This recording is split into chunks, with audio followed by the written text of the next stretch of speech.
I grew my back from this to this. And in this video, I'm going to share with you what I did and hopefully help you achieve some great results. So by the end of this video, you'll be equipped with all the knowledge you need to grow the back of your dreams. So the back is a really big muscle group, and it plays a big part for anyone who cares about aesthetics. Because by building your back, especially your lats, it gives you the V taper and the illusion of a smaller waist.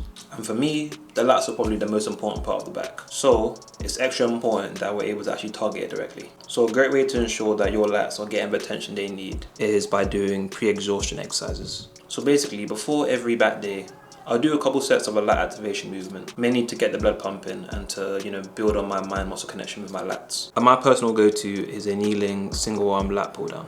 And I usually do around 2 sets in the 10 to 15 rep range. And I'm not really trying to fatigue my muscles too much. It's really just to make sure I get the blood pumping to my lats. So as I said, just focus on getting the mind-muscle connection with your lats here. Because next up, we have the best vertical pull movement in my opinion, the lat pull-down. Hey yo, what the fuck? And this is my personal favorite movement for building my lats. And I usually do 2 heavy working sets in the 6 to 8 rep range, followed by 1 back off set in usually the 10 to 15 rep range. And since you've warmed up your lats properly by doing the pre-exhaustion movement and you've really got the blood pumping, you should be able to focus more on your lats here and prevent your biceps or your forearms taking over the movement. So some helpful cues for lat pull downs are to keep your feet planted firmly on the ground and also try and control the eccentric.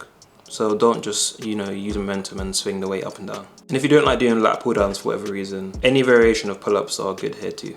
Alright, next up, to really be considered a thick ass boy. Damn boy, he's thick! Boy, that's a thick ass boy! You need to incorporate some sort of horizontal pull in your back days. I either go with a V-grip barbell row, or if I'm in the gym during off-peak times and it's, not too busy, I go for seated single arm cable rows. So these exercises mainly target, your upper back and just overall back thickness. And again, I usually do 2 heavy working sets, again in the 6 to 8 rep range, followed by 1 back off set, again in the 10 to 15 rep range. So some helpful cues for your row movements is to make sure you bring your elbows down and back, get a squeeze on the bottom of each rep, and of course to avoid using too much momentum, so we don't want to be swinging the weight up and down, and also try and keep a neutral spine.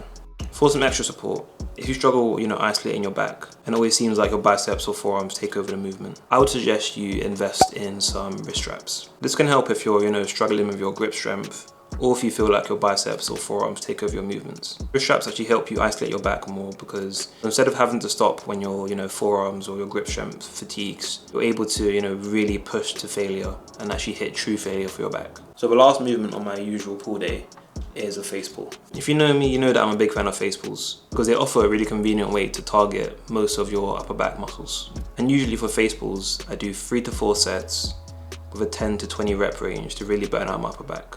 And I kind of use this exercise as a 2 birds, 1 stone kind of thing because I'm able to target multiple muscle groups that I lack in, namely my traps, upper back, and rear delts. So some tips for face pulls are to adjust the rope to just above head height. Make sure you squeeze your back like an OG money on each rep. Also make sure you control the eccentric, so you're not just letting the weight fly back after each rep. And to make sure you're hitting full range of motion, make sure you pull to your arms at least hit your ears.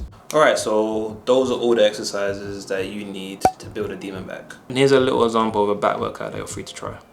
So that's what I've done to grow my back. Let me know down in the comments what's helped you with your back gains. And if you feel like you got some value from this video, feel free to like the video, leave a comment, and subscribe to the channel. And if you're looking to grow some Death Star delts, click on this video right here. And as always, have a blessed day. Alright, peace.